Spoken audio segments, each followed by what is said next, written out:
a piercing apprentice. She has started piercing right before all this shut down. She Almost done. almost done. Almost done. Yeah. I had one day and we had it planned and set. Yeah, so her and Alicia have been working together like crazy, and she actually the head that Gracie is tattooing is actually all the piercings that she did on that.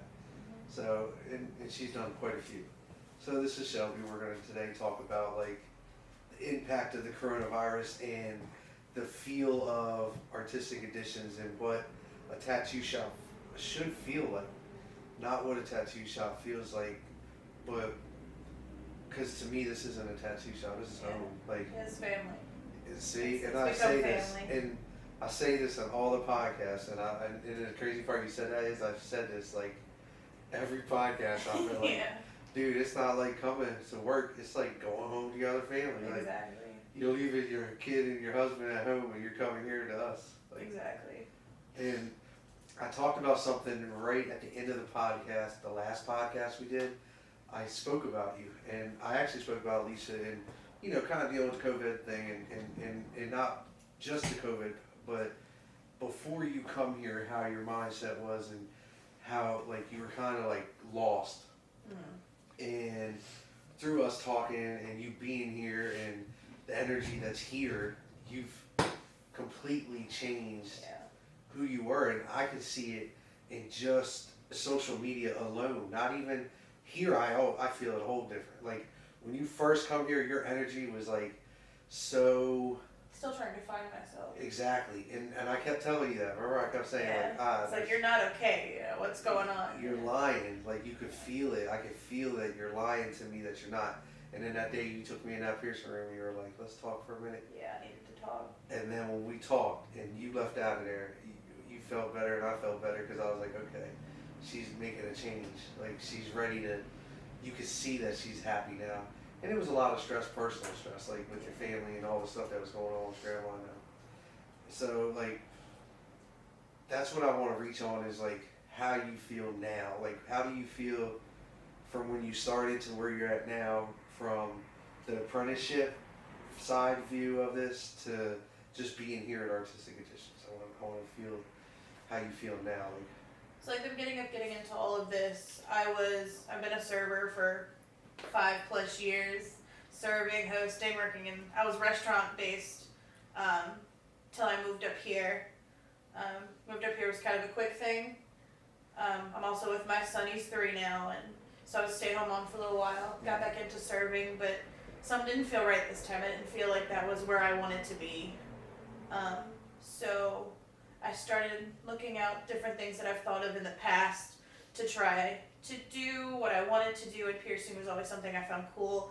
I had a gym teacher in junior high that had piercings all up and down her ears. She had everything done, and I was like, damn, that's really cool, you know? So that's always something that I thought of, and all my friends were getting these piercings, and I'm allergic to the nickel, so I could never have them done. So until I moved up here, that's when I started getting all of my piercings, most of them done here.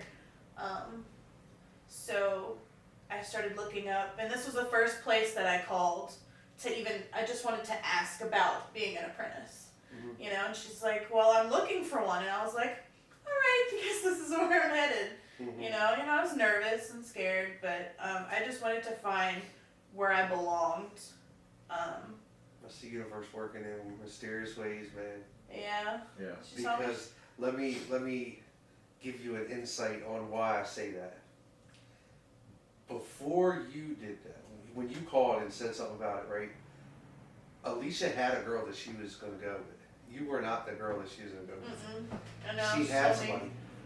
That girl didn't put any effort for it, and I'm not that person. Like, if you don't show any kind of effort, I'll be damned. Like, this shit ain't free. This ain't like just come in and go. Like, we put, most artists, most piercers have sacrificed to be where we're at today. It's not like it was just given it to us.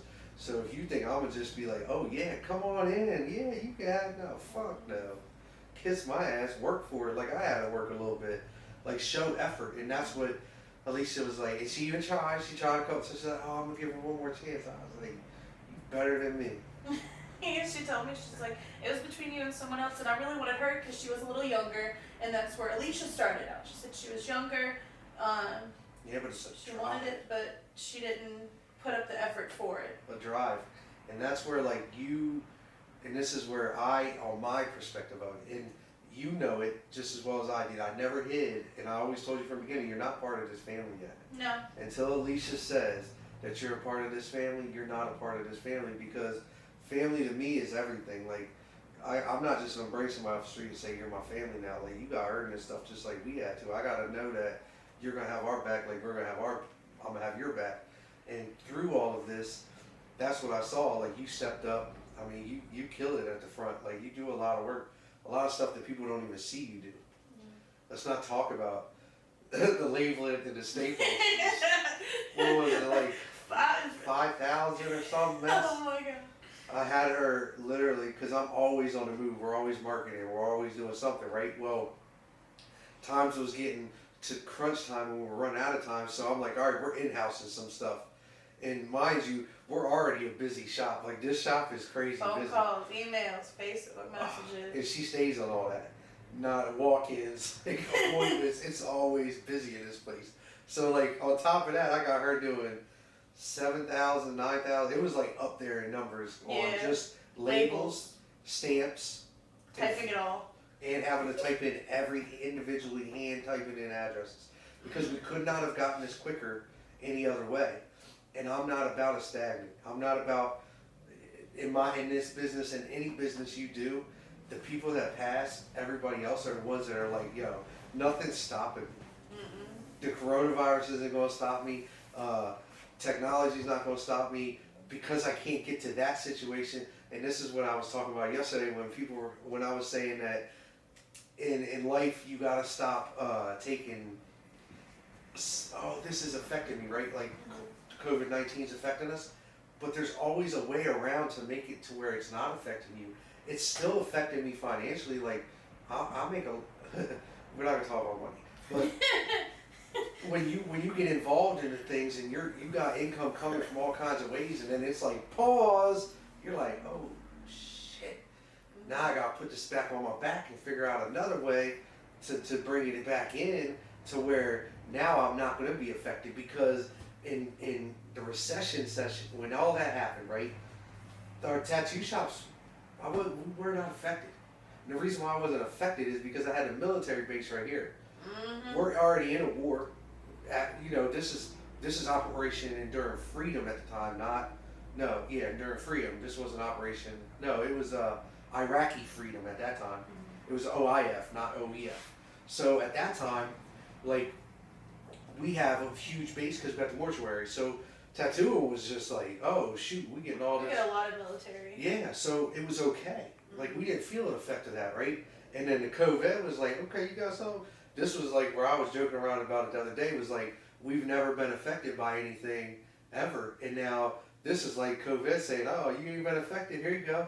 Yeah. Shut us all down, right? And now everything. tattoo shops are starting to come around and saying, okay, now we got to learn new things, because we make money like drug dealers, right? It's everyday money. It's all day, and you know it. Like, okay, all week I'm booked. I'm making $6,000 this week. I'm good. I don't need nothing else. I'm fine, right? I know I'm making. If I want to make 6,000, I want to make 5,000. I know what I make a week, and I know what I can do a week, and I know what I can do with that money. Like, I don't keep it. I use that money. You see, I'm always doing something, upgrading, making an investment family. into something to where we can move forward and grow, right? Because when you stay stagnant, this is what happens to people. Like, I just talked, you heard the conversation I was having with my brother. His wife's going through it with the whole hair salon situation, right? And I feel bad, and she's gonna be on a podcast because she needs to talk about this, because she needs to get off her chest and really hear my side of this too. Because before all this happened, she was supposed to come to that meeting I had when I had that small entrepreneur business meeting, and I wanted her there, and she didn't show up because of COVID-19. It was when it just started. They were like, oh, no more than 10 people in a group. It just started, so she didn't come because she does have a kid, and understood. So now I'm going to do one with her one-on-one, because there was things that if you would have done it, started off doing it, you wouldn't have that situation because you could have got unemployment, you could have got your stimulus right away, you could have got the SBA, you could get whatever you want. Like I can get whatever I want. Like I am getting unemployment. Well, I don't get the unemployment check. My wife gets it. So as long as she gets her check, like that's the only thing that I was really worried about was I've been giving my wife a salary, my salary every week for the last year, like 4 or 5 years, or 4 years or so, right? So like I didn't want her to feel the effect of me not being prepared for her.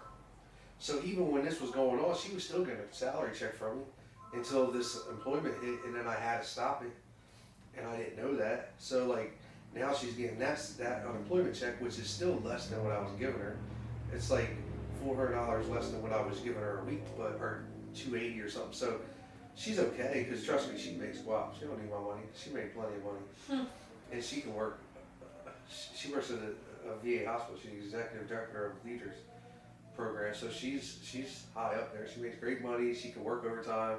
She can do whatever she wants. So me and her, we got the same mindset of like business, like money, getting money, and even her boss, because she's top 6 in that building.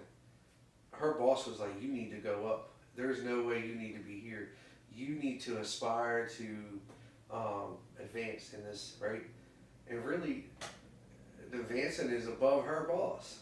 Because that's how organized my wife is. Like, that's what it takes for people is like that set skill. And I don't tell my wife that enough. She knows it though. But we talked a little bit last night about this, like growth and just the willing to. And that's what you were doing. And that's what I want to talk about with you is I saw that in you. I saw that in you the whole time because you were here every day and you were just like doing work. I remember getting that call. I was actually at my other job that I had at the time. I stopped everything that I was doing, and I didn't make the phone call because I was at a table. I was serving, and then I saw who it was, and I stepped outside. I said, "Look, I got to take this." I stepped outside and I called back, and I was like, "Yeah, I'll be there this afternoon." It was Alicia calling you? Mm-hmm. All right, so tell me how that happened. Like, what were you doing? See, this is the something we talked about yesterday, right? I said something in your life positive, right? You're always going to remember what it is you were doing at that moment. I still have that voicemail. See? I still have that voicemail. And that is a good thing. And that's where like your life has changed. Mm-hmm. Since that phone call, now you're here with us.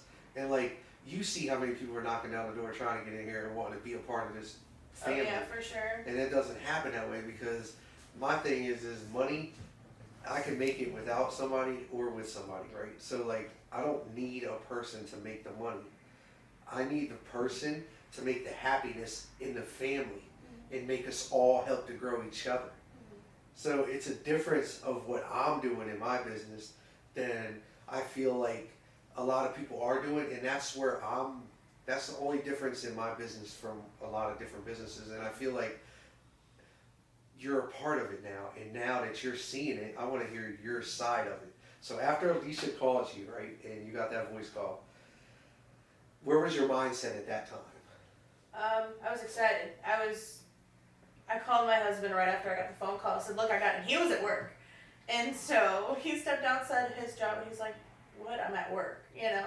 And we were both just like happy, screaming over the phone because he knew how bad I wanted it, you know, and being told, you know, "Well, you'll have to wait, you know, I don't know, I have someone else at the moment, I'll let you know." And then finally getting that phone call, I went back in, I finished my shift, I went home, I said, "I don't even know if I want to go back." Yeah. I only worked there for maybe a handful of days. Yeah. And then I was like, I want all of my time and effort into this.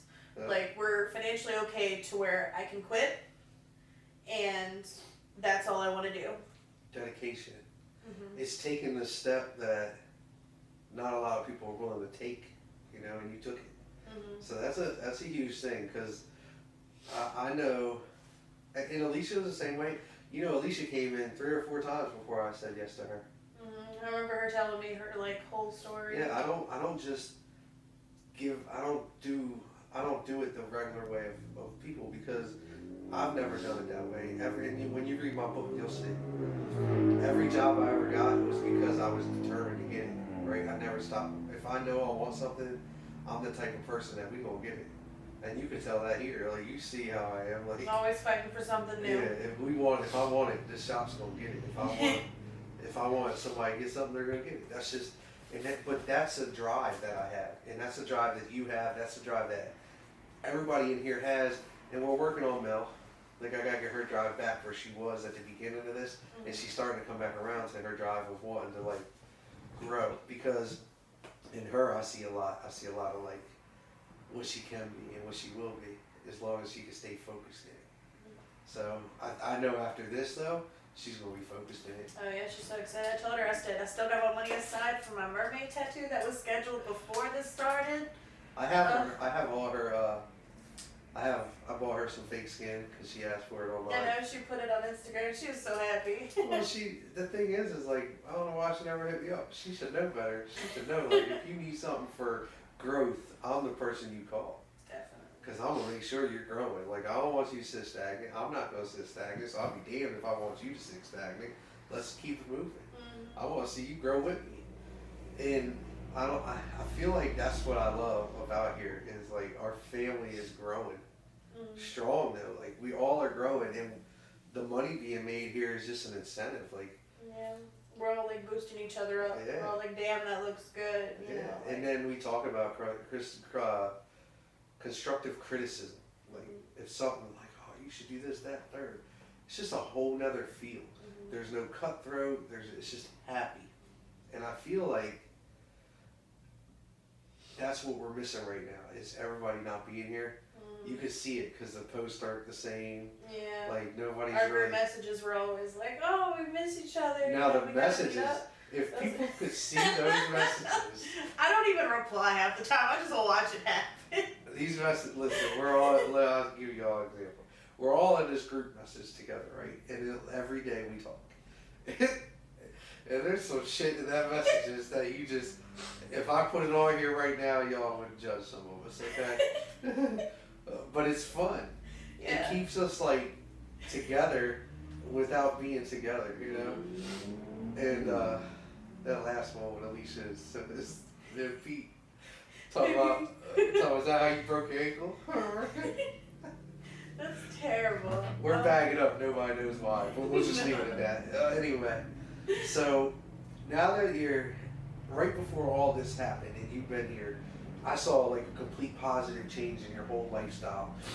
You got confident again in yourself because you were not like 100% confident. I haven't been.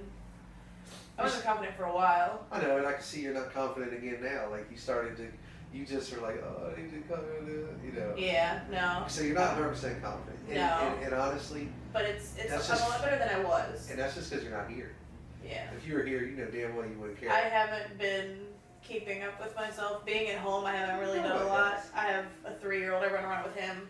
This is the first time I've had normal clothes on in a while. Hey, listen, ain't nobody judging you. Shit. I did a podcast in bed pants, slippers, and polo shirt. I was so out of it. Like, I was like, listen, you need to be cutting this part out. And Gracie's like, no, they should put that in. I'm like, damn, you gonna put a bitch out there like that? I'm hurt right now. Don't do that to me. Right. Today I actually put something on.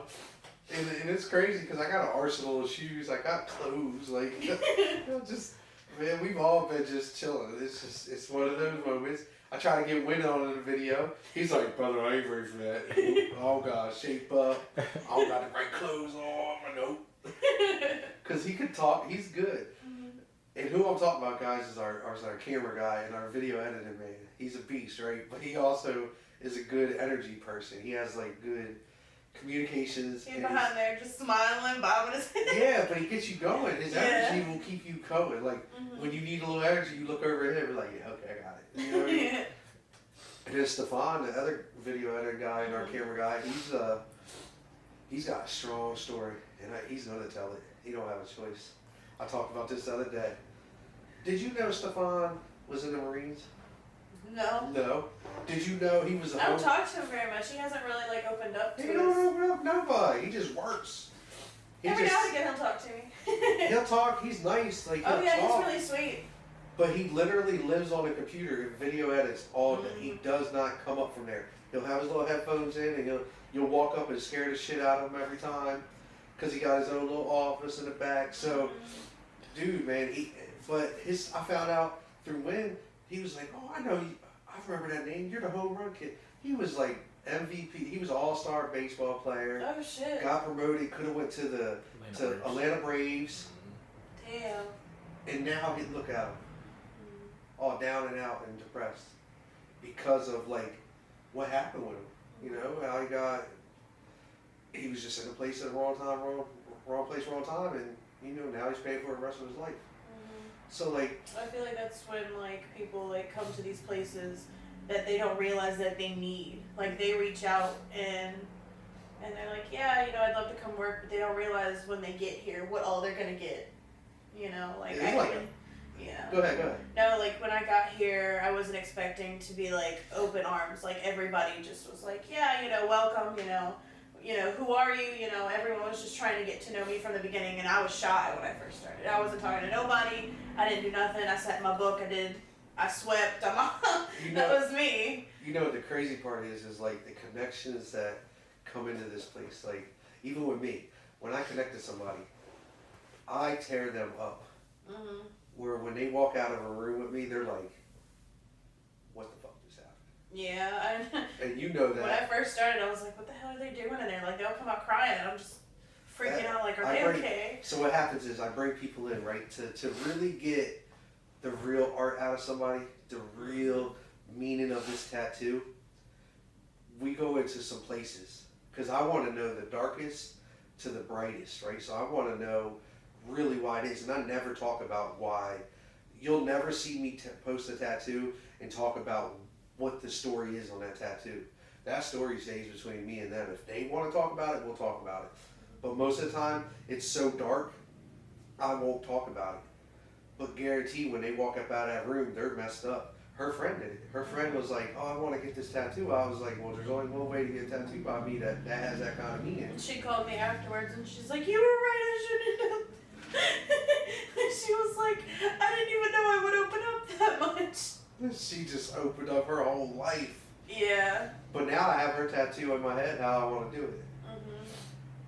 So. And she's been excited to get it ever since. Yeah, she just has to financially get herself together, right? She's got it now. Oh yeah, now she got it. Now she got it. Yeah, now that COVID. Actually, I need to talk to her then because I need to like set it up, like the conversation and the piece back in my head so I need to revisit it a little bit, but we can do that through like messaging so I can have it.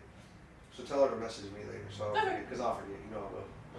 Got too much going on. She bored at home anyway. Yeah. Most people are, I'm not. I think I'm working harder now than I've ever worked in my life. I'm up all night. I'm up all night. I'm texting all night, like 2, 3 in the morning, like, hey, let's do this, let's do that, let's add this, let's take this out, let's do this. What do you think about this? What do you think about that?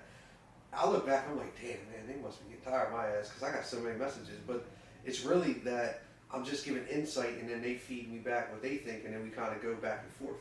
So like even with my logo for the Billionaire Mindset, my wife was talking, she was like, you should probably just take out the thorns. And I was like, why? She's like, simplistic, like it's just simpler, right? And then she had a good point, because what I could do is I can extend the cross all the way at the top, and then bring the red all the way down to the bottom of the book, and then it'd be like a whole kind of just simple, but it's just one long red line, and then at the top would be the little cross with the Billionaire Mindset. So I don't know. I'm still working on that. That's not even a full concept of what I really want to do, and you never know. I might change that all the way up. I don't know, because I'm still growing on that part, right? And the messages I'm getting about it are good. And the content that we're building up with this is great, because if you can relate to this and relate to us, how we're talking and getting to know us and understanding us, wait till they read the book. Like the book is, I get emotional when I read the book. And I'm only on chapter 2. Jeez. I've got a chapter 6, because I'm in between, like I'm going from my child age all the way to my adult age to now, and I'm in artistic edition. Artistic edition is one from the build all the way up. It's long, That one in my childhood one is long.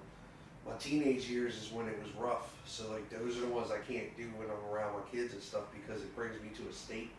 Because when you're writing a book, what I can tell you this is, you 100% feel every emotion. To tie myself into this book, I'm emotionally tied in it. So like, I feel like I'm writing this book, not even caring, even though I know it's gonna do good and I know it's gonna do great. I'm doing it more for myself because I can look back and I can get the feelings, and then my kids can read this book later and say, "Wow, my dad did go through some stuff." You know, they can see that I'm working my butt off because my kids don't see any struggle. None of my kids have seen a struggle. All my kids are spoiled rotten. Like my oldest is the worst. Like even in this pandemic, he's like, he gonna come up to me yesterday and be like, "Dad, can you give me this?" It's a 2020 dirt bike, like a Honda, at a Honda store or some crap. I'm like, boy, if you don't go on some damn where, like, this is where you spoil. And my problem is I still do it, right? And my wife is like, you need to chill. See, this is the issue, and it is, because my wife is like the budgeter, and I'm the spender. But I look at it like this: most of what I spend my money on now is business, nothing to do with. My kids are spoiled. They get that. I've always had an allowance for them. They don't know it, but that's just what I just whatever I mean, my money that I personally get from me, I just kind of I blow it. You see that here. Yeah. I buy everybody lunch. Oh. I buy stuff. I'm losing weight just because I'm not eating here. I eat more here than I do at home. Well, my thing is, and when you read the book, you'll understand why I am this way. Because when I was younger, I went through a rough patch for a little bit with living with my uncle and them and having to be starved. So like, I feel like in my head, when somebody's hungry and they're not getting fed, I feel a certain type of way. I'm like, nah, fuck that, eat. Yeah. And I get mad when they tell me, nah, I know you're over there hungry as shit, quit playing, just get something fucking eat. It's $10. I'm not gonna die over $10. I'm not gonna be mad over $10. I'm gonna blow that on something else any fucking way. I'd rather do it for something good than just waste it. Yeah. Saves me from stopping at a store and buying some other shit I don't need. So, on the next note, so now let's talk back about you. I feel like I talk about myself a lot. I'm conceited. Get used to it. You get used to it after a while. I do. You just let him go. He'll stop eventually. Yeah, that's what happens. So I want to talk about you though. I want to get more know about you. So where are you from? Well, okay. So my parents were military. Born in Norfolk, Virginia. Stayed there. I couldn't even tell you how long. I don't even remember being there very much. I remember little bits and pieces of Virginia. Moved to Louisiana. And what was that small town? Ponchatoula, Louisiana. Ponchatoula? Ponchatoula. Ponchatoula. Strawberry capital of the world. Shout out Ponchatoula. Shout out, because I know my friends are going to be watching. Yep, I lived there. I went to school, first grade through high school. Yeah. Did all that. Did you graduate high school down there? Yeah. Okay. Yeah, I didn't move up here till recently. Got married. Husband's military. So that's why we're in Delaware. They told us where we were going. I said, I don't even know where Delaware is. I didn't either. My mom said we were moving here, and we lived in Connecticut at the time. I thought it was a town in Massachusetts. I thought we were going back home. I was like, we're going back home. That's what's up. Shit. I didn't know my cousins and them lived here. I got 2 cousins and uncle that lived here, so I thought my whole life, as a kid, you don't really know. When your parents are saying, oh, we're going to Texas, you were like, okay. You don't know what Texas is. That is like a nice rancher, and it's got a pool and all for $86,000. So there is other states that are like that, but Delaware is tax free. Like everything about it, I just like. I guess from me being all over the world and then, being from where I'm from and then coming here, I didn't have the same feel. This was more small hometown feel. Like you have your little bullshit problems with like the small towns where everybody knows everybody. You probably dealt with that back in, what was it again? Ponchatoula. Ponchatoula. Yeah. Ponchatoula. I'm all now. Right on the top side of Lake Marple. Is Is it a big? Is it like Delaware size or is it? Louisiana? No, Ponchatoula. Ponchatoula? Is it like a Dover or is it like a? Well, I kind of think of like Camden and Dover is Together? like Ponchatoula and Hammond. So we Okay. have a sister city that's like right there, butted up right up. From my house, you can literally walk. My grandmother and I live 1 mile away from each other. Yeah. But we live in Ponchatoula, she lives in Hammond. Yeah. We can walk to her house and be in a different zip code, different Yeah. town. Yeah. So I kind of think of it that way, you know, they're so close. And how far are you from what were we talking about the other day? You said you were close to New Orleans? New Orleans. That's New it. Orleans? Okay, so it's 45 minutes, 50 Yeah. minutes, depending on where you go. So it's like Delaware. Because think about it, we're 45 minutes from the beaches. Yeah, but you think about it, you go to like Natchitoches or something up there, that's 5 hours. Oh, is it? Yeah. So- Louisiana's pretty big. Yeah. Oh, yeah. Delaware's small. Yeah. Delaware's We're like hour long. 45 minutes to the capital of Baton Rouge, 30 minutes, 45 minutes down south is New Orleans. So. Yeah. And we even have people that live here that are like travel to DC for work. One was in Philadelphia, New Jersey, because it's cheaper. Yeah, that's what I like about staying here in Delaware. Even if it's, you know, I don't know how long we're going to be stationed here or anything like that. But it's close to Philly, it's close to DC, you know, and I can take my son to all these places and, you know, it's really nice to be able to get out once And this the best- epidemic's over. And the best part is like, I say this and I think people really don't believe it, but I don't care, is I never care about if you're gonna stay working here. It's about watching the growth of the person. You know, we become family. So like, if you leave here and you go somewhere else, it's like, all right, I get to see you grow. So now, the great part about doing this is, no matter where you live in the world, right, you always have a job. Because if you know how to pierce, you go anywhere. There's tattoo shops everywhere. There's piercing shops everywhere. And it's endless, right? So that's an awesome feeling. I love that fact. And I'm glad you're here. So let's get back to you, because here I go again. Let's talk about, before you got here, where was your mindset? So I tried to be a stay-at-home mom for a little while. Little rambunctious little boy. You know, they say some people can be stay-at-home moms, some people can't. I was so stressed out. I was trying to do everything right. I'm just one of those that can't be a stay-at-home mom. Yeah. So I started working, and I felt like I never left. Like I was always judged. I was always, you know, don't be who you are. I didn't have, you know, I was trying to be something that I wasn't. You know. So you're lost a little bit. Yeah, definitely lost, trying to figure out who I was. I had my son young.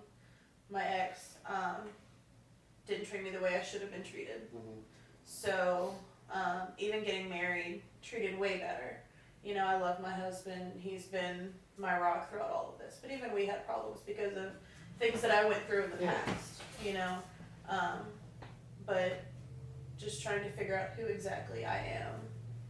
You And know? now, well, even before the coronavirus, right before the coronavirus hit, or the COVID-19, I felt like your whole life was turning into like the most positive I've Yeah, seen. like Because I've when been. you started here until then, I always said you could smile, and you heard me say, you're smiling, but I can read right through it. Yeah, for sure. That's You could definitely when I read first started. In your eyes, it was your eyes. It was But I like, remember one day you came and told me, he's like, you look genuinely happy. yeah. And Felt it. I felt every bit of it. You feel energy. I don't care what nobody says. I feel it. I feel For the sure. energy of somebody when I'm in a room with them. If they're happy, they're excited, they're miserable. And like, when I walked up to you, when I said that to you, I did feel it. I felt like you were happy, even though your hair was a hot mess at the moment. oh my gosh, Because you had that, she tried to dye her hair. oh Lord. She tried to dye her hair, guys. And, It was so bad. it was, I can't wait to re-dye it. it was funny. But the purple was really good. I'm sticking with the purple Well, for a the while. second time you went into it, it looked better. Yeah, the purple, definitely. Oh, that was so funny. Everyone goes through that phase, but you know what? It made me stronger on the other side. I don't know about that. I wouldn't know about the dyeing of the hair situation. My dad blessed me with a bald head my whole life, so that's all I don't know much about my dad, but he was bald. I can tell you that much. Oh man. So now, how are you feeling with COVID-19 and just being locked in, right? What is it that you miss the most in all of life, not just here, but like in? Give me some stuff that really you miss in general, even if it is just here. Like, I mean, getting out. I'm a big person of when I was back home. I had my son, so I never went out and did anything, you know. And now, I mean, I love getting this time with my son because before my son went to school, I went to work, I didn't get home, and then he went right to bed. So getting this time with my son is really nice. Like, it's being able to get that bond back that I felt like I lost for a little while. So being able to get that bond back with my son has been really nice. But just being able to look at something other than my house, being able to go out with friends, which I finally started to do before this whole COVID-19 thing started. I started going out a little bit more, not all the time, but going out a little bit more, trying to reach out to new friends, coming here, getting to know people here, you know, just new faces, different faces than just the few that I see at home. now I feel it's tough because you're a military wife, right? Mm-hmm. So like you're leaving your whole family to come here. And we were really homebodied. I didn't move out of my mom's house until I moved up here.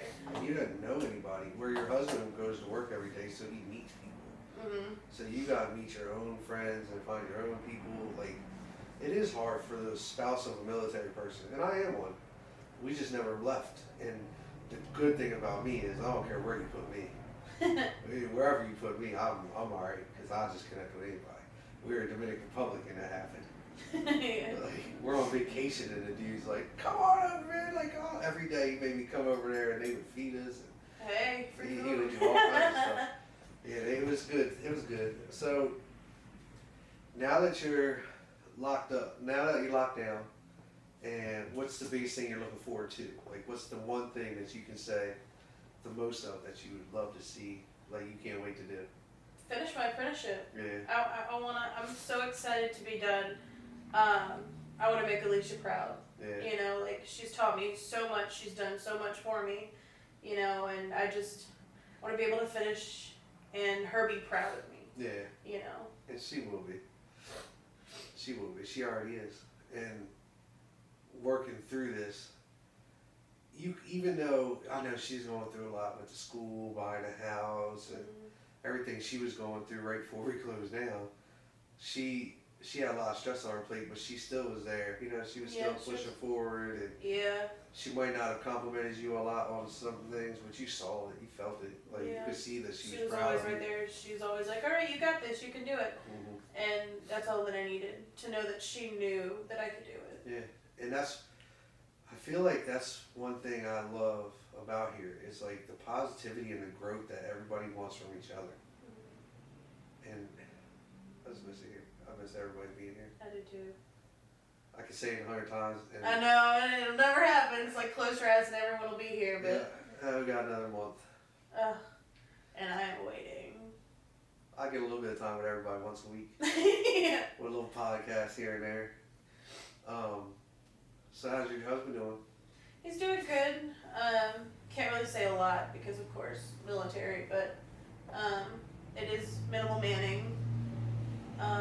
So it's off and on right now of when he works and when he doesn't. He enjoys his time at home. So you're spending a lot more time together? Yeah.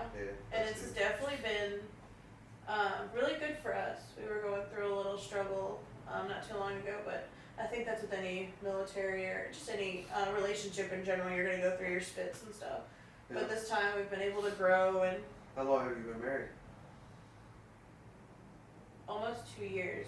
Let me give you my insight on this, right? And this is just me looking in, and I'm not no specialist or nothing. But what I can tell you is this: all marriages go through a phase. First year, lovey-dovey, everything's happy-go-lucky, everybody's like, "Oh yeah, we're good, right?"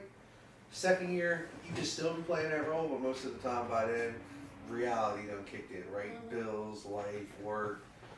it's just life is now running its course. So now you start to really, that's when your second year in marriage, I think, is when like the struggles really start to play a role on the marriage.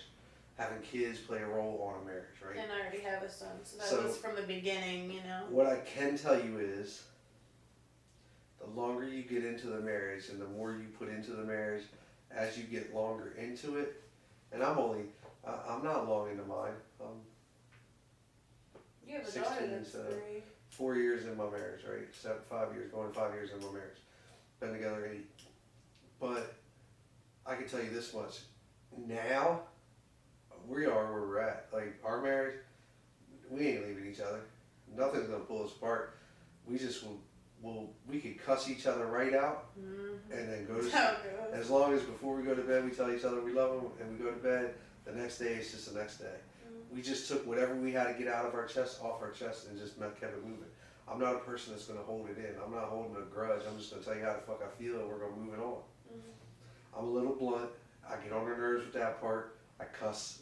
I get on her part. I get on her nerves with that part. I can't help it. I was a truck driver and a tattoo artist. Fuck, man. What else you want from Telling me? you. Like, holla. Like, I don't know what else to tell you. I'm going to cuss. I try not to as much. I can't even say damn. I can't even say darn it. See, I have to watch because my son's starting to That's repeat why. stuff. Well, that's why I can't. My daughter's starting to repeat stuff, and my wife. Anybody knows my wife? She's very. Yeah. We're very blunt in my house. Like, we say whatever we want, and we're at each other's throats all the time, but it's fun most of the time. You know, like, it's funny. So, but recently, 3-year-old's really starting to repeat. Like, as soon as you say it, he says it too, and I'm like, no! You know, it's kind of one of those things. I'm not allowed to say anything. we finally looked at each other this morning. We're like, we really gotta stop. Yeah. Yeah. You all go to school saying it. I understand where my wife comes from with it. She's gonna do a podcast too. I got her talked into doing one. Y'all about to learn the Larry that y'all don't know about. Oh, Lord. Pray for me. That's all I'm gonna say. Pray for me because I don't know what she will say. Can't wait to watch that one. Whew, can't wait to do it, because I'm a hot mess. What y'all don't understand is, I don't stop. I don't stop. I get up in the morning until I go to lay down. I don't stop doing something that even when I get home, it gets on my wife's nerves. Because there's family time, and I have family time, and I spend time with my family. But realistically, let's keep this 100% real, right?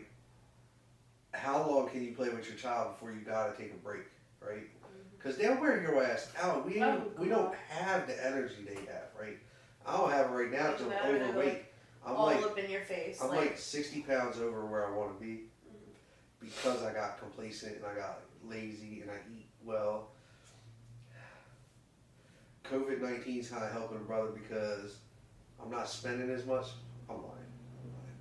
I think we've It's not spent lying. more on food Yeah. than we have ever, just because we're always going to the grocery store. I am too, like every week, every like 3 days. But that's because I got 4 kids eating at my house. And I don't want to go to the grocery store. I hate going, and I won't go to Walmart. There's just no way I'm walking to Walmart. And you heard a conversation I had today. They're allowing 10% of capacity into a building, right? So whatever the building allows in a building, you're allowed 10% of that. So they're still allowing 100 employees of Walmart are there. You're allowed 800 more people in that building. I'd be damned if I'm walking in that place that has 800 people in it that could carry that around when I'm over at my mom's house that has breathing issues, respiratory problems already. She's on a breathing ventilator. And I'm over there remodeling her house. The last thing I'm going to do is go over there knowing I just walked into a Walmart. And I don't even want to walk into any of them, but I'm walking into the smaller ones like Redner's and Food Line, one that a lot of people don't go to. Safeway's really cracked down too. Walmart or Food Line, I shout out Food Line. They took out shelves and spread them open, so now the aisles are wider. They're definitely checking the people in and out, making sure that they keep them For a certain sure. amount. Safeway, only 2 people per household. Yeah. Like there's arrows on the ground saying this is a one-way. And that's really good. That's a really good way. So I mean, shout out, they're trying. But Doing what they can.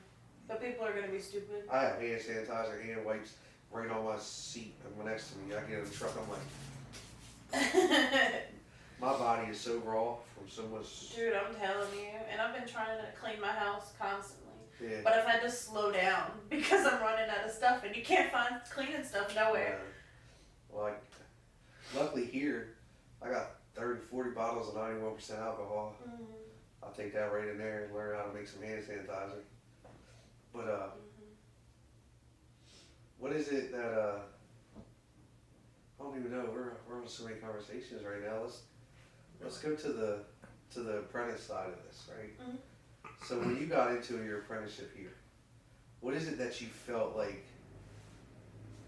was the one thing that you didn't expect to happen? Like when you came in, what was your expectations? Well, I know is like I did some research before getting into it, you know, and you're turned into the shops, you know, you turn into the shops bitch. You know, you kind of do everything what everyone says. So, you know, sweeping, mopping, just all of that, you know, you're gonna do. It's funny because I just had this conversation. I just had this conversation on a podcast. So it's funny. And you haven't even seen the podcast because it hasn't even aired yet. We haven't even aired it. So, yeah, you know, like I knew what I was getting into, and even when I first came in with my, I don't even remember what the damn thing's called. My paperwork with all of my stuff on it, you know, what I've done before. Your resume? Yeah, that. My resume, you. you know, I remember you and Dom sitting on the couch, and you're just like, you know, this isn't going to be easy, you know. It's exactly what you said is you're going to be the shop's bitch, you know, you're going to do what everyone tells you to do. And I understand, like, mine wasn't as hard as it would have been for a regular tattoo artist. Well, our apprenticeships here are not what they hard, used to be. Exactly, at all. And I wouldn't make it hard on you because I need you to focus more on what it was in the task in hand and learning more than making you do dumb shit. Like going to get something for us or ordering food and all that. You have to. Everybody in here. Oh yeah, we help each other out. We take turns sometimes. Well, Mel will probably be like, no, I go more than everyone else. That's because if she's not tattooing, like, help us out. Like, it's just everybody helping out. Even though ordering food around here is hard as hell because nobody ever. That's the hardest thing. We can't agree on food. No, I think you go food and you'll be like, all right, ask Pete. You gotta almost ask Pete all the time. Because Pete will be the deciding factor. Because Pete be like, oh, I don't want that. Well, bitch, what do you want? What do you want? We'll say 6 different places and you'll say no to all of them. Like, you already know in your head what you want. Just say it. And then we just end up going to Romano. Yeah, and he gets a cheesecake. Oh, God. I can't wait till we get back to that. Oh, no. He can buy us all cheesecake. Or a burrito. No, that's Mel. Yeah. Mel gets the burritos. He gets the taco. It's great that we can remember everyone's order. Yeah, you can. It's so fun. I know their sushi order. I know their order from McDonald's for breakfast. Like, just not for me. I don't do the McDonald's thing. Going forward, what's your ultimate goal in this? Like, what is your ultimate goal for your apprenticeship? Like, what do you see yourself wanting to do with this? I want to go as far as I can. Getting into this, it's definitely more than what I thought it was. I'm learning a lot more than I thought it would. You know, learning more about the industry in general, tattooing. Not saying I know everything because, God forbid, you know, I can tear down and set you back up. But when it comes to needles, nope. You can tattoo me all day long, but I don't know what you're talking about. Yeah. You know, and just learning little things as I go. You know, like I can answer the phone and be like, you know, like I can tell you this, but you got to come in for this. You know, kind of thing, and just being able to be more on a personal level with. See, and where that'll help you is, you could run a shop. You could be a manager of a tattoo shop, like especially coming from a busy tattoo shop like this, where it's always busy with emails, people walking in. You do the Facebook, the Instagram, like you're on it, right? So like, staying organized like that is great. And do I have you listed as somebody for the shops? Are you on the Facebook and the Instagrams now? while you're at home? Can I get on it? No. Do you see the messages from Artistic Editions and all? Okay, I'll do that today. I gotta get you signed in on there because that way you can check email still. So give you something to do. Mm-hmm. That's So what I did when I got here. Like, you weren't even here yet, and I went, all right, I'm gonna go to the computer because I know there's a list. I know I gotta talk to people. Hey, you see I've been on it, dog. I've been answering Yeah, stuff. there was Listen. a few that been answered. Yeah, a few. You had to put it all out there like that. You would say, yeah, you were knocking it down. No, I did a couple. It's a lot of work. Yeah. A lot of messages, man. There's a lot of. Since we've been sitting here, that damn phone just keeps going and going. Yeah, the phone. No damn MOE. When we're doing a podcast, we gotta literally either. That's why we moved it into this room. Mm-hmm. We would turn the phone on and leave it on until the phone died, just because it would stop ringing. And then up here, we're on the highway. We're in the most popular place in Dover, right? It's the busiest part of the highway. So yesterday we're doing a podcast and you hear trucks going by all loud and stuff. So, it's just real life. Man, I miss it here. I keep talking about it. I'm here every day though. I just miss everybody being here. For sure. I miss it so much. I walked in, I took a deep breath and I went, I'm home. Yeah. You miss it. So there's second home here.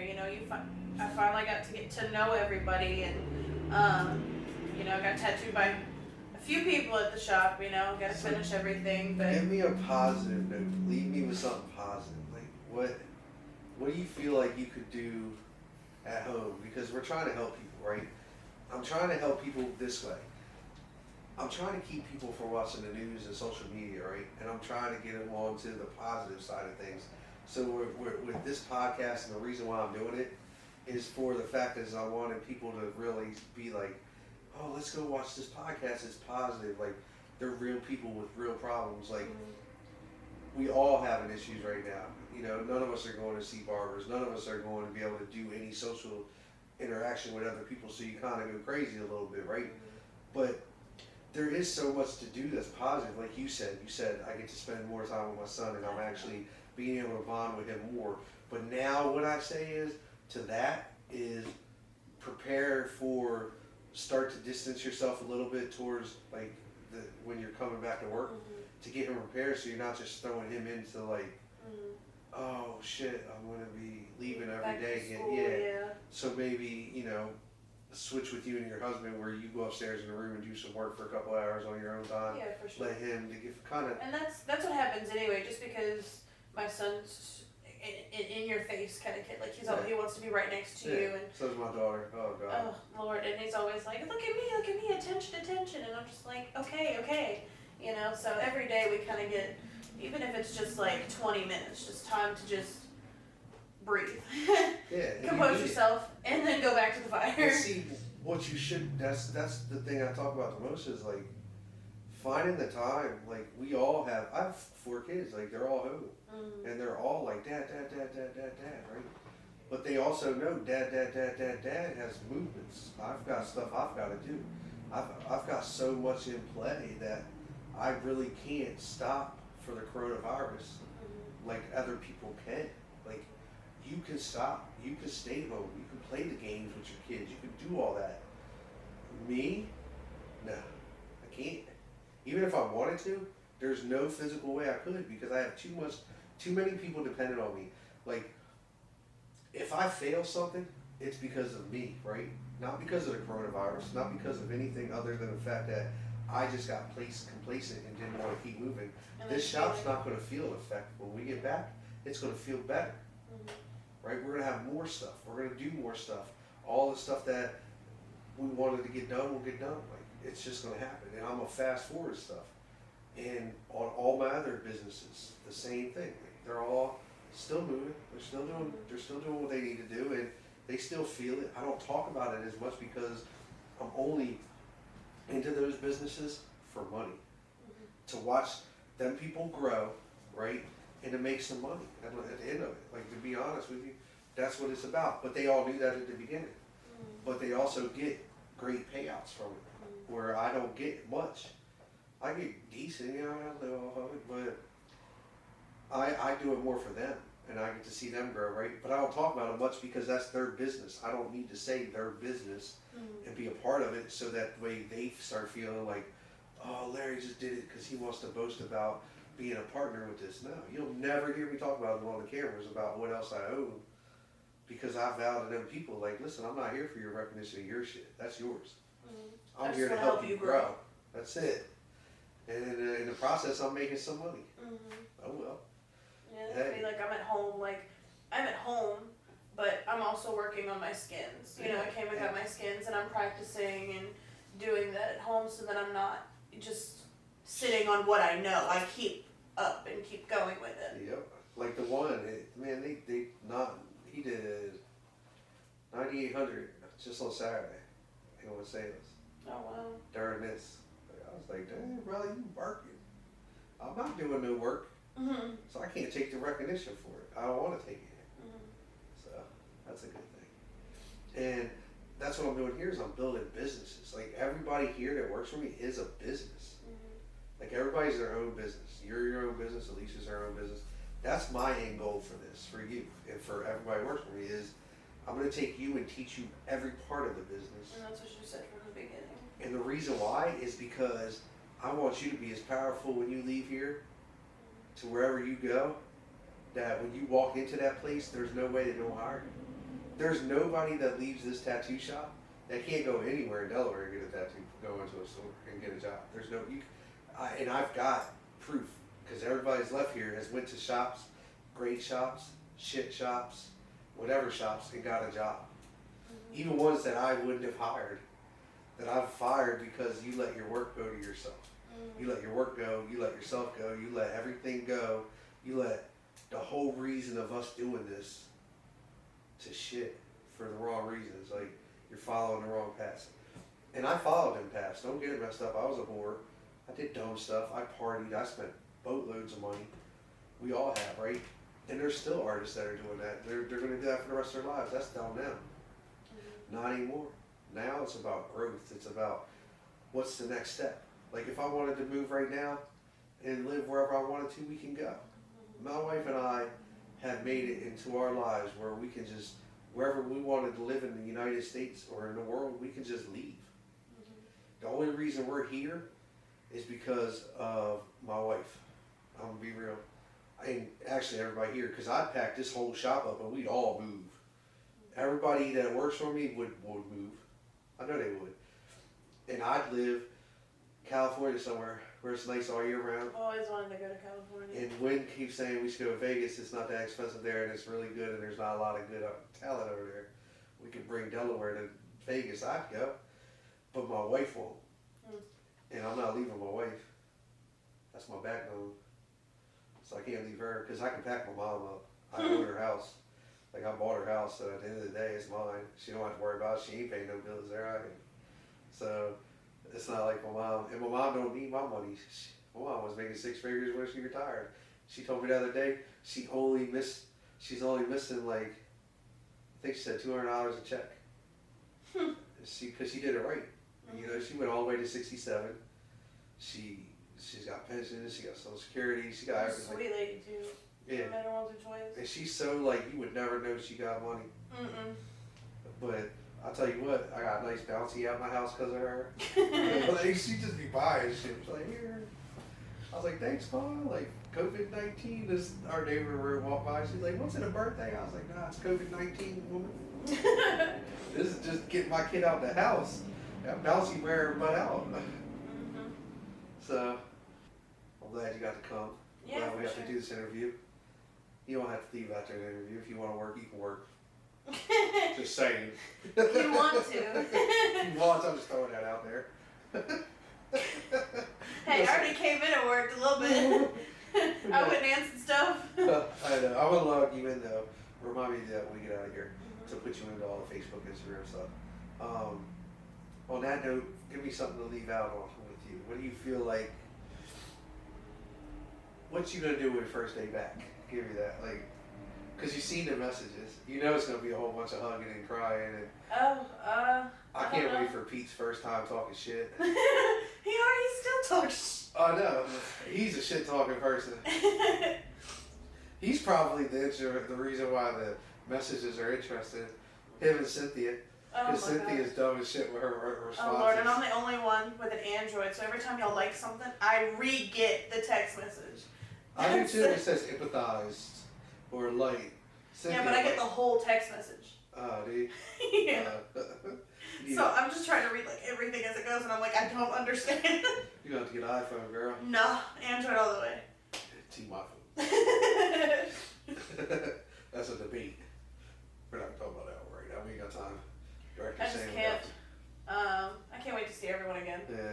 Just being back in the same shop, working again, just the fun, the music, just everything. The positivity, the happiness, the shit talking. Oh, the drama. It's always drama. It's great.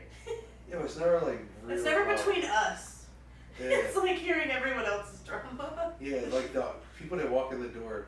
Oh gosh. The reason why a lot of people get tattooed is because something in their life is affecting them, and they come in and they need a stress reliever. Or like therapy. I've seen some crazy ass tattoos come in this shop.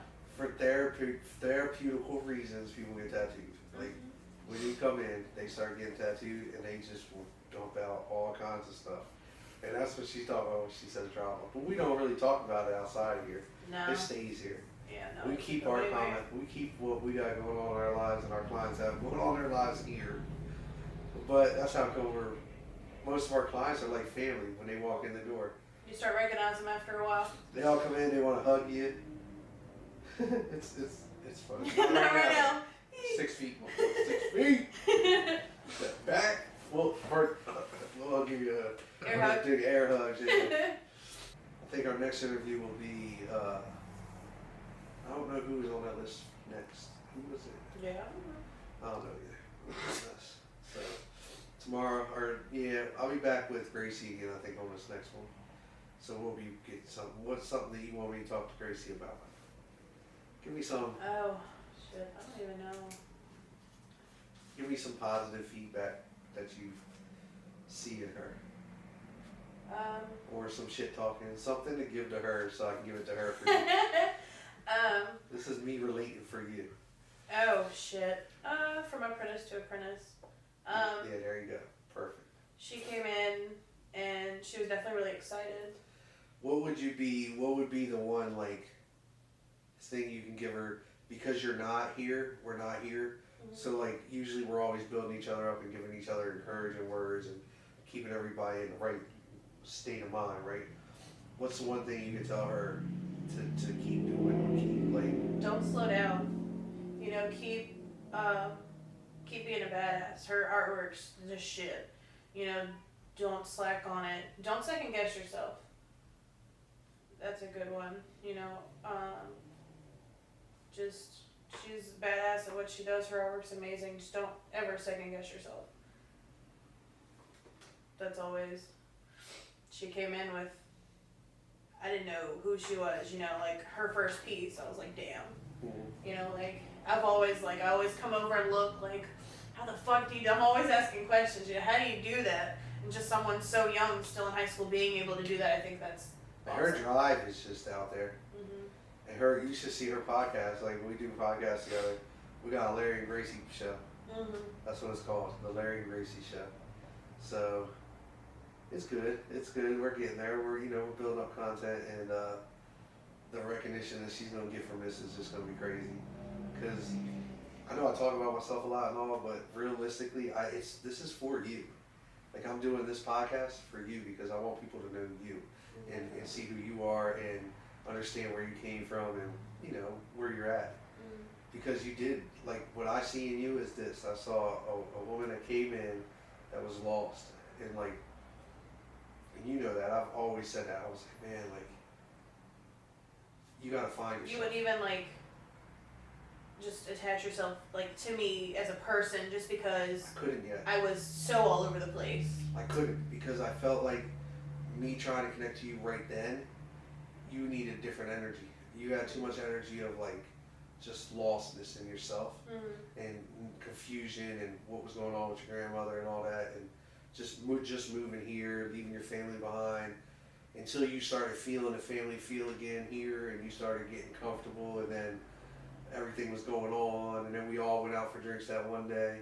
That's when I took everybody to dinner, just to like kind of get the morale up. That's when I started noticing like everything was changing. That's why I took you in the Pearson room. Was like, let's just stay out for a few minutes. For sure. And then when we sat down, I felt like, yes, okay, you're definitely moving towards the right direction. You're what you believe in and what you're doing with your life and how you feel, like your personal side. What you know what I'm talking about on this side, like that's between you and your husband and how you guys feel. Like keeping that communication open like that is an amazing thing, because not a lot of people do that. You know, not a lot of people in relationships will keep a conversation going because they're worried about what the other person will say or think, right? And what I can tell you is, I don't do that. I don't have that filter. I tell you how it is, and I'm sorry. I'm not trying to upset you. I'm not trying to disrespect you. It's just I gotta get it off my head. If I keep it in my head and my thoughts, what's gonna happen is that's gonna start turning negative. It's gonna start turning ignorant. It's gonna start becoming hatred. It's gonna become a whole bunch of things it doesn't need to become, right? And that's me, like, I have really high depression and anxiety, more anxiety than depression. Now I've gotten help. My depression is definitely nothing where it was, but my anxiety is still there. So like coming out and like talking about stuff, it was hard for me, you know, but working here, just everything's changed. Like just being around the right set of people can definitely help your mental all the way. Just being around the right set of people. I talk about this all the time, and I actually talk about it in the podcast. So like, all you're doing is solidifying a real story, like to show people that like really being around the right people help, man. Can help you mentally, for sure. Being here is the only reason I'm sane. Like, I don't need a tattoo. I don't need the money from tattooing. You know that. You've always said that, yeah. I don't need it. I go days and weeks without even tattooing. I just want to be here. I don't care. I'll book a whole. Napping, but here. I'll take it. They catch them up too. Don't be sleeping in artistic conditions, because they will video you. They put it all over social media. But they catch me. You know how they get me though? When they get me, because they'll be giving me the baby. They gave me Romy. I'll be over there like. Romy, just them curled up sleeping together. Out. It's great. Out. That's how they get me. But that's because I work. I work so much, and I get up so early. And like, if you don't keep moving, you can't not fall asleep, right? Like any human being, I don't care who you are. If you get up like I get up and you sleep like I sleep, I gotta take at least 18 hours of a day and work it to feel like I've done what needed to be done to get where I want to be. Because, and I'll go to 20, I'll go to 22 on some days. I've done it plenty of times. I just did it the other day. I'll do it as much as I need to get where I'm gonna get, right? It's a dedication, it's a drive, it's a will, it's a want. It's everything in one, right? And not a lot of people understand that. Not a lot of people can even relate to that. And I know I can relate to that to anybody, because what I realized going through this was, and through my struggles and through the shop and through the artists I've had and lost and gained and everything, was I'm trying to do something, but I don't want to have to explain every bit of it to you. I just want to keep it moving, because I know all you gotta know is, and 100% is, I got your back. What they're working here is you kind of got to pick up as you go. You know, he's not going to stop, explain it to you. I started answering phones one day and I didn't even know what I was doing. Yeah. You know, it's just kind of, you take it as you go, you know. We had to, because it got to the point where we couldn't even answer the phone. Like, there's not a phone just, man, this phone is just crazy here. So, like, and that's a great thing. I love it. Thank you guys. And I'll get another phone line when we get back open. Don't worry. We need 2 phone lines. People be getting mad. Well, you didn't answer the phone. That's because we was on it. You know, we get calls all the time, and I'm just like, that's the thing. Like, Isaac came in and worked, and he'll hang up the phone and talk to someone else. I'm like, you gotta finish talking to the one before you talk to someone else. I can call back. Yeah, jeez, man. We gotta get 2 phone lines. But and everyone else in the shop helps pick them up too. You know, Mel picks up Dom, Pete. You know, everyone helps with that. If we can't picks get up to and it, hands it to you. Yeah, Pete be like, okay, here you go. Like, it was for you, bitch. You gotta talk to them. It's your client. Yeah, right. Oh, love him. I can't wait to get him in here. Even though he don't really talk. He's camera shy, guys, and he probably will be very camera shy. Probably not talk much. I have to pull a lot out of him. Mhm. But you get him where there's no cameras and he don't shut up. yeah, that's when we get back to normal, Oh. and the videos are running, and then the cameras are going, and he starts to get comfortable. He gets back to Pete again, and then that's when you'll see the real Pete, and you'll see the real feel of this shop, and like that's what this is for me, is like showing the world what a real tattoo shop feels like, should feel like, and what it is. We're all Because different, but we all come together. right now in this pandemic and in this world, all tattoo shows are showing our industry as negative. Like The we're all ink mean or master is a competition, so it turns negative, because in any competition you're going to be aggressive. Shit, that's why I can't do that show, because you're going to see a side of Larry you don't want to see. Because no. Jesus. I've seen some shit go down on that show. Yeah, but I couldn't do it because I'm that guy. I'm Yeah. that guy. I'm still from the streets. I'm still gonna say some shit you don't want to hear. And that's what that shows do to you. You know, you get that camera right in front of your face and you change. because they want it, because it sells, right? But realistically, I've seen a lot of shows do tattoo that. shops are not like that. When people walk in here, you hear it every day. Oh, I didn't expect this. I know, because you watch too much TV. Yeah, it's the best shop I've been to. It's so light. It's nice. You know, people care. Yeah, it's happy. Like you don't. From the music to the feel to the people. You know, I've heard like. And you Cause go into shops, like I've been all over the world, and I go into shops and I'm like, yeah, I like this. It's the vibes, cool, like, but you don't know that. All you see is these shows where they're fighting and arguing and complaining, and this person's talking about this person and this work. What about the work? What about the client? What about the art itself. The art itself. Like, how did that drawing get to that point? Why is it there?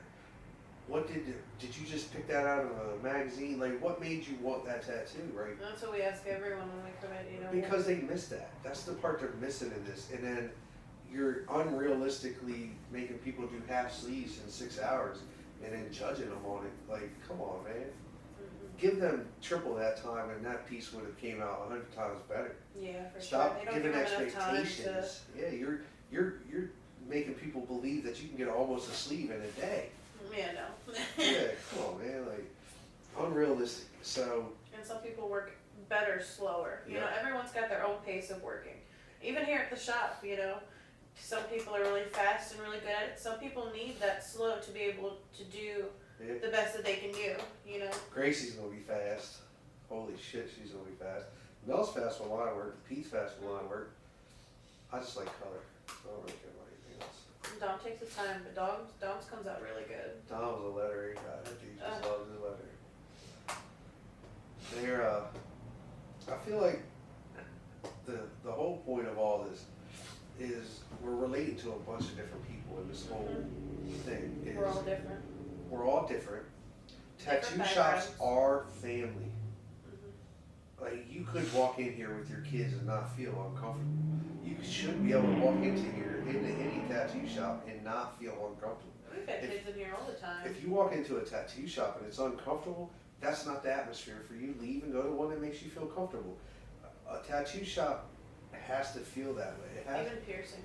Yes, that's what it's about. Like, for that side of it, that's what I mean. It's like the piercing side of this brings in a lot of the kids and the parents and the children want their ears pierced, right? But they're afraid to come in because they're like, oh, I don't know what the tattoo shop looks like, the feel of it, like, it's going to be ghetto, they're going to have drugs in there, they're going to, whatever the concept of whatever they believe. And that's because we're on TV watching TV shows. They don't portray us the right way. They don't portray us the right way at all. They portray us to be ghetto. They portray us to be not entrepreneurs. They portray us not to, that we're giving back to the communities, that we give back to families, that we give back to people, and that we care about people.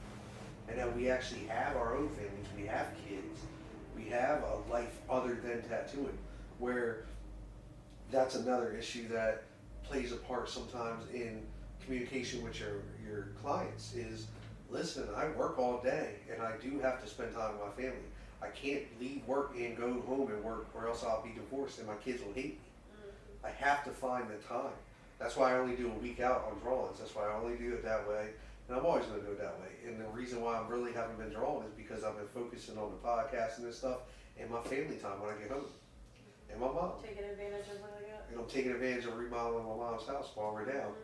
Because my mom's house is built in 95 and she decided to stay here in Delaware. She wasn't going to stay here in Delaware. She was going to move to Virginia with my sister and she decided to stay. So, you're going to stay. Let me get this house to be a 2020 house. So, with that being said, I feel like we can end the podcast today. I want to thank you for coming for one. Of course. Shout out to the, what was it down here? Punchazula. Alright, Punchatula. It was good seeing you guys. Say hi to Shelbi for me on Facebook, Instagram. Give us a follow, a like. Go follow our podcast. Don't be playing. Keep that billionaire mindset. Shelbi, I'll see you May 15th. I'm so excited. Can't wait to be back. I'm going to do something with your hair, okay? I know, I'm gonna dye it again. I'm just waiting for these stores to open back up so I can go get my hair dyed because my hair's changing colors again. You know, I got to talk shit. I know. I was waiting for it. I got bald head, so I can talk all kinds of shit. Even though, I'm not going to lie, I was watching some unedited podcast right the other day. And this doesn't have to go on the podcast. It can if you want, I don't care. I was looking at it and I missed a whole patch of fucking hair right here. I was like, damn, every time I was like, shadow. Nope, that's straight up hair. I missed that whole script. Don't worry, it won't be in the podcast though, because I got a good editing guy. Alright guys, on that note, we love you. Look forward to seeing you. Our podcast airs on Mondays and Fridays. We're going to get your day started. We want to get your week started for you guys so you can feel the love and the energy of us. And then Fridays to get your weekend right. We would love to see some comments and some things that you would love to talk about. Like, give us some ideas. Give us stuff to talk about because right now, like, we're stuck in the COVID-19. There's not a lot of people around. I got a lot more stories if you want them. We want all of it. And we'll talk again. We'll be on another podcast. What I want you to do is think of some stuff you want to talk about. And then you guys give us some stuff to talk about. Give us some Q&As. We'd love to hear it. Tattoo shops. Give us some inputs on what you think. Anybody around this world. Let's try to let's use YouTube for what it is, man. It's a good social media outreach to positivity. Facebook's turning into a lot of negativity. The news, you don't even know what you're really getting from it, right? We just got to trust and believe whatever's going to happen is going to happen. We all are going through some stuff. We're all financially hurt. None of us are making money right now. And realistically, a stimulus check or whatever, a $1,200 check isn't even my salary, so that don't even pay a bill. That don't even pay my mortgage. That don't even pay my rent for any of my buildings.